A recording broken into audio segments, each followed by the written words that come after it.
이태원 참사 이틀 뒤인 지난달 31일 경찰청이 만든 정책 참고 자료란 제목의 내부 문건입니다. 특별 취급이란 글자가 써진 내부 보고서에서 경찰은 이번 참사를 둘러싼 주요 시민단체의 반발 분위기를 자세히 적었습니다. 경찰은 특히 이번 참사가 세월호 참사 직후와 비슷한 상황이 될 수 있다는 걸 부각했습니다. 민주노총 관계자 등의 SNS 글을 특정해 거론하며 이들이 이태원 참사에서 정부 대응이 부족했던 점을 적극적으로 발굴하고 제2의 세월호 참사로 규정해서 정부를 압박하려 한다고 썼습니다.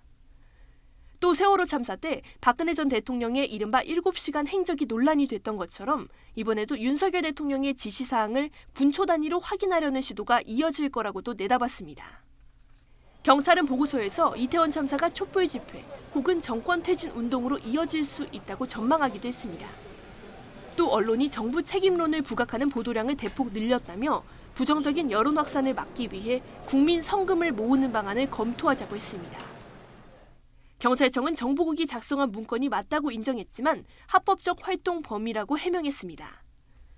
그러나 150명이 넘는 희생자가 나온 대규모 참사가 제대로 수습되기도 전에 시민단체와 언론 동향부터 파악하려 했다는 점에서 파장이 예상됩니다. 시민들을 좀 적으로 규정하고 정부 책임을 모면하는 듯한 내용을 담았고 이거는 좀 민간인을 광범위하게 사찰한 것으로 보입니다.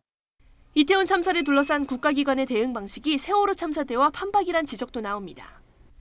당시 국정원은 정부 책임론 확산을 막아야 한다며 유가족과 언론을 사찰하고 내부 문건에서 민심과 여론을 관리할 방안을 자세히 적어서 논란이 됐습니다. 국민의 생명과 안전을 책임져야 할 국가기관이 이번 대형 참사 직후에도 여론 동향 파악을 우선 과제로 삼았다는 점이 이번에 드러났습니다. 8년 전 세월호 참사를 겪고도 정부의 대응 방식에는 크게 달라진 게 없어 보입니다. YTN 강민경입니다.